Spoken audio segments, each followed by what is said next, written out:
You can't win this one, Max. No, but I can make damn sure none of you do either.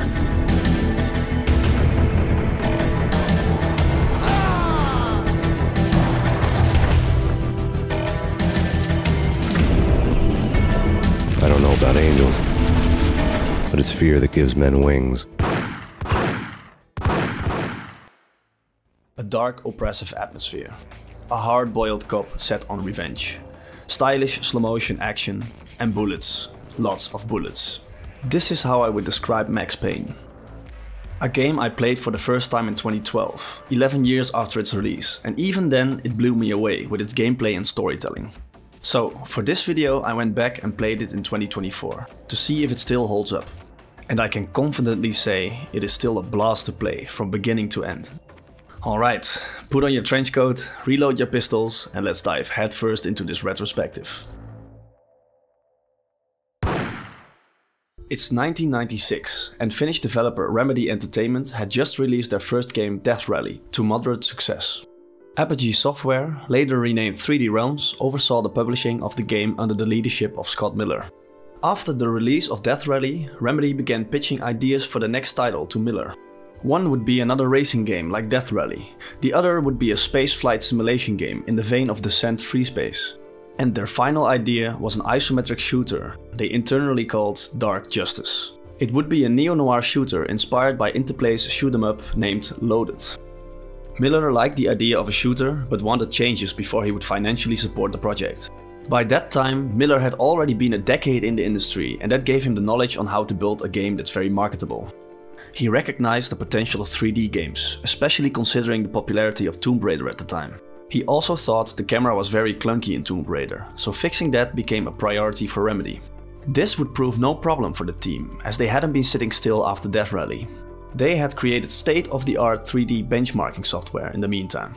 This software, called Final Reality, sold around 5 million copies, and this gave Remedy the money they needed to create their shooter.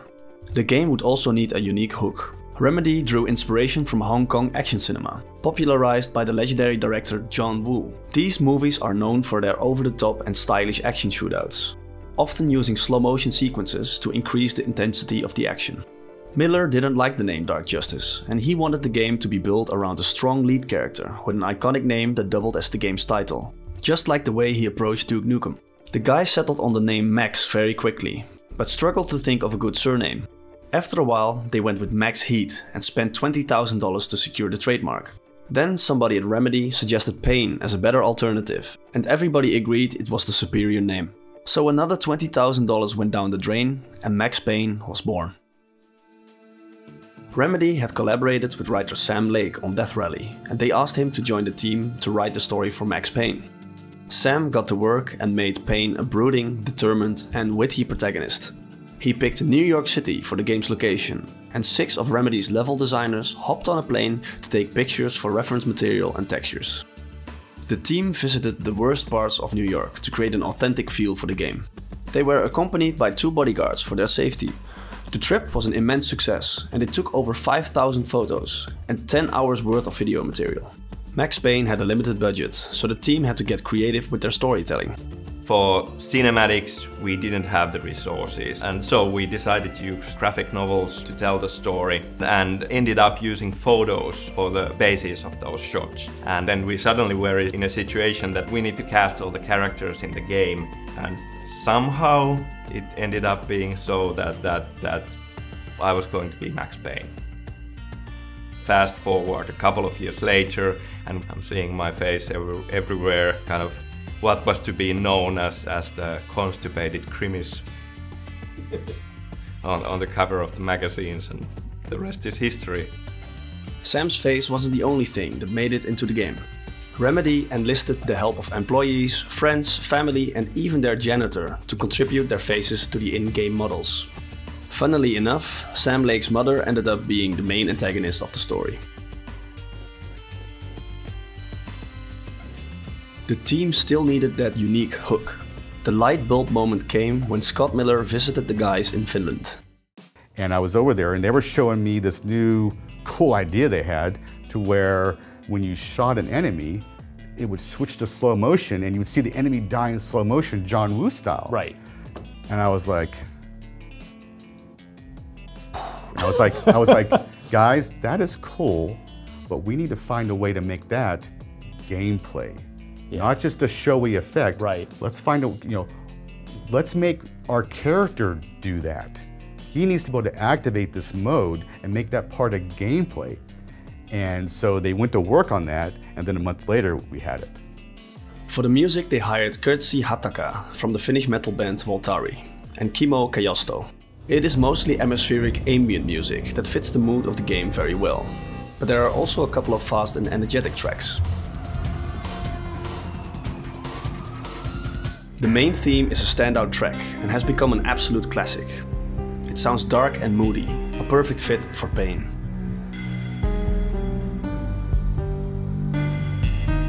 Talking about a perfect fit for Payne, I have to mention the tremendous voice acting by the late James McCaffrey. He really portrayed Max's anguish, determination, resolve and humor in a great way.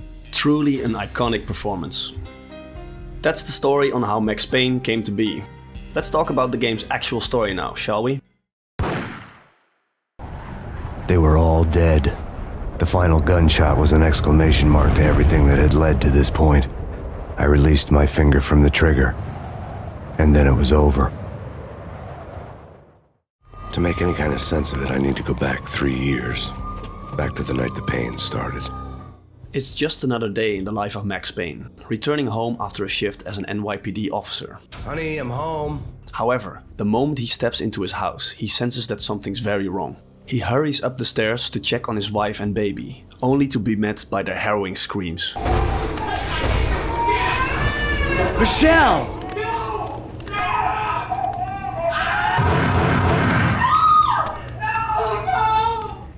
As he rushes to their aid, it's already too late.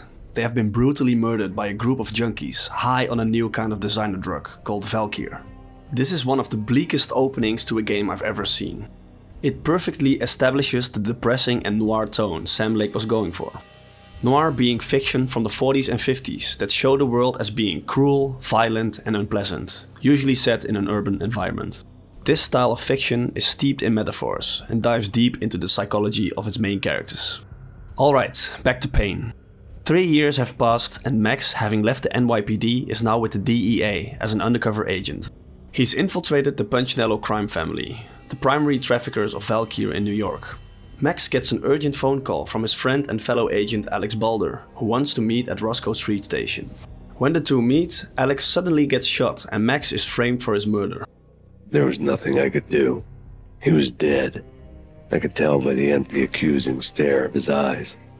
In an attempt to clear his name and settle the past, Payne goes on a rampage through the rotten underbelly of New York. While doing so, he discovers this rabbit hole goes a lot deeper than he expected. The story has quite a couple of twists and turns, which I won't spoil in this video. The story on its own is nothing you haven't seen before, but it's the execution and Sam Lake's writing that elevates this piece to something great, especially considering other games that released around 2001. The game oozes style, with Max's metaphors and poetic lines contrasted by his quick wit. The word was out. A deadly virus released into the city's corrupt circulatory system. Something wicked this way comes. Max Payne at large. It's cheesy, but oh so good. Pleased to meet you. I'm Frankie the Bat Niagara. Niagara, as in you cry a lot? The contrast between heavy themes and moments of levity make the story so enjoyable. For example, we get a glimpse into Max's mind when we enter a nightmare sequence. It deals with grief, regret, anger, helplessness and other heavy themes. But just before things get too heavy, we get hit by this legendary fourth wall break. You're in a computer game, Max. The truth was a burning green crack through my brain, weapon statistics hanging in the air glimpsed out of the corner of my eye, endless repetition of the act of shooting, time slowing down to show off my moves, the paranoid feel of someone controlling my every step. I was in a computer game. Funny as hell, it was the most horrible thing I could think of. I love meta. Sam also incorporated several references to Norse mythology into the story.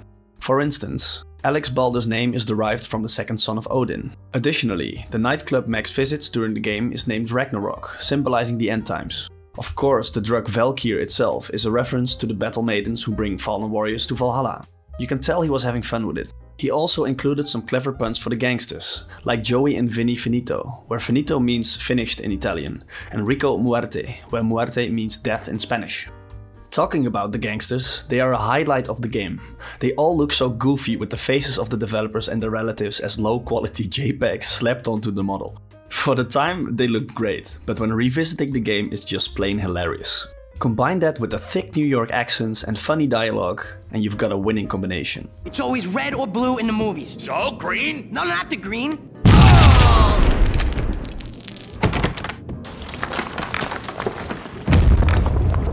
The game wears its inspirations on its sleeve, paying homage to movies, directors, and scenes throughout the story. The password, John Woo. Come on. Okay, John Woo. All right, come right in. It's a trap! It's Pier! Just beautiful. Okay, I think I've spoiled enough of the story. Let's take a look at what Max Payne is remembered for. Its gameplay. Max Payne is a relatively simple third-person shooter, except it's centered around one key mechanic, bullet time. You can activate it at any time, as long as you have enough adrenaline in the hourglass icon. There are two types of bullet time. The first just slows down time around you while you can still freely aim and shoot. The second type is called a shoot dodge, enabling Max to dive through the air in slow motion to avoid enemy fire while returning fire himself. You replenish adrenaline by killing enemies. These mechanics work really well together because all bullets are physical objects in the game world, allowing you to anticipate their trajectory and dodge out of the way. Most games around that time relied on hit scan, where the game checks if you're aiming at the right spot and instantly applies damage if that's the case. The bullet time mechanic gives the game a very cinematic feel, which was groundbreaking for its time and remains really enjoyable even today. You'll need the mechanic too, because Max has a really small health pool, even on the lowest difficulty setting. A single shot from a high caliber weapon or shotgun will kill Max if you're not careful. Rooms are like puzzles to be solved, in which you have to prioritize certain targets to make it out alive. Gangsters with these heavier weapons take priority over guys that wield smaller weaponry. Max himself has a diverse arsenal of weapons to choose from, including pistols, SMGs, assault rifles, shotguns and much more. They all feel unique and are good at different things. For example, the dual Ingrams are the fastest way to get a lot of bullets down range, while the Colt assault rifle is more accurate and has more stopping power. Personally, I find the game most enjoyable when aiming to perfect my flow, style and executing kills in the most cinematic way possible. The game doesn't have an autosave feature, so you will be pressing the quick save and quick load buttons all the time. Early 2000 games have made me a compulsive quick saver over the years. Max Payne has the habit of placing enemies in cheap spots sometimes, and the only way to beat them is by trial and error, a bit of a design flaw. Remedy nailed the level design though. There's a great variety of locations, ranging from a sleazy hotel, to a nightclub, to cold streets and much more. These levels are quite linear, but big enough to not feel cramped. Sometimes you'll backtrack through all the levels for a short while, and this gives the game a great sense of cohesion. The maps are full of Easter eggs and secrets, something that fewer and fewer games include these days, but I personally love them. My favorite has to be the secret room in one of the late game levels. Rockstar Games had helped Remedy with the sound for the game, and they left the team a heartfelt message. Hello to everyone at Remedy, this is Jamie and Renaud. Hello. Hey, how you doing? And this is hopefully the last session we've done for you, or we're going to do for you. It's been a pleasure working on this game. We hope you like the audio. Good luck with bringing it home. And we're with you on it all the way. And again, thank you very much, and the game rocks. Thank you very much, and it was a pleasure meeting you guys at E3, and we hope that this is everything you need, and we're there for you, and we can't wait to see it come out. Yeah, thank you guys. Thank you. This is easily my favorite video game Easter egg ever. Such a wholesome message. And they did an awesome job too. The weapons sound great and the background noises are believable. The sound you hear when you're picking up painkillers is so damn satisfying. The pills would ease the pain. The same goes for the thump you hear when bodies inevitably hit the floor. The attention to detail in this game is just crazy impressive to me. Just look at how the dollar bills fly through the air when they're hit. Or when bullets hit the wall on the background. When you're firing your weapon, the bullet casings will actually fall to the floor, as do your magazines when reloading. The game is just such a cohesive package. Even when you click the quit button in the main menu, you're met with some flavor text. The attention to detail extends to the music. In one of the nightmare sequences, you'll hear a certain soundtrack, signaling that Max is in a bad mental state here.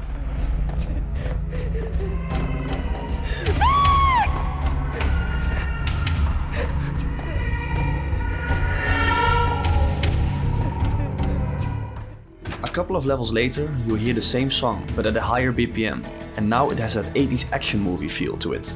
It's such a great representation of Max's headspace and makes you, the player, feel like an action hero.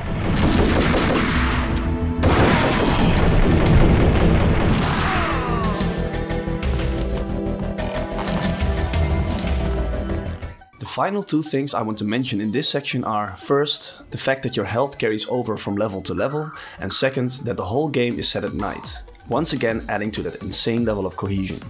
That's all I've got on the gameplay. Let's take a look at the visuals and the different versions of the game. Max Payne is one of the most visually stunning games of its time and has aged gracefully in my opinion.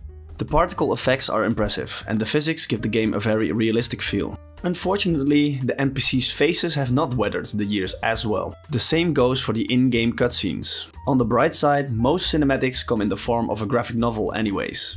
Environments remain crisp and the weather effects add a lot to the atmosphere of the game. The PC version is the best way to play because of the frame rate, graphics and controls. I'm using a couple of mods to make the game compatible with modern hardware and to upscale the game's textures. Max Payne was initially released on PC in July 2001, and Rockstar Games later ported the game to the original Xbox and PlayStation 2 in December of the same year. If you plan on playing this game on one of the original consoles, your best bet is the Xbox, as the PS2 version is notoriously laggy. In 2003, the game was released on the Game Boy Advance, developed by Mobius Entertainment, which would later become Rockstar Leeds. I can see why Rockstar bought them, as they did an amazing job porting the game to such limited hardware. They cut a lot of the levels, but what's here is quite faithful. Even the cutscenes and voice lines made the transition, which was very rare for a GBA game. To make any kind of sense of it, I need to go back 3 years. Back to the night the pain started. Definitely a game worth checking out, even if you just play it for an hour or two. So how was Max Payne received at the time, and what about its legacy? The PC and Xbox versions got rave reviews, scoring around a 9 out of 10. The PS2 and GBA versions scored a bit lower, closer to an 8. Remedy even received a BAFTA for their efforts, the most prestigious global award for excellence in video games. The game sold over 4 million units, which was insanely high for the time. Remedy made a sequel in 2003, which was great, and after that they handed the property to Rockstar Games, and they would release Max Payne 3 in 2012. In April of 2022, Remedy announced that it is remaking Max Payne and Max Payne 2 with funding from Rockstar, using Remedy's Northlight engine, so we can all look forward to that. I'm very excited to see this classic return for a new generation of gamers to enjoy. Max Payne was a true passion project, and it shows in every aspect of the game. The combination of Sam Lake's writing and James McCaffrey's iconic voice was truly beautiful. Sadly, James has passed away in 2023. It was truly heartwarming to see all the love and respect coming from the community. Here's to you, James.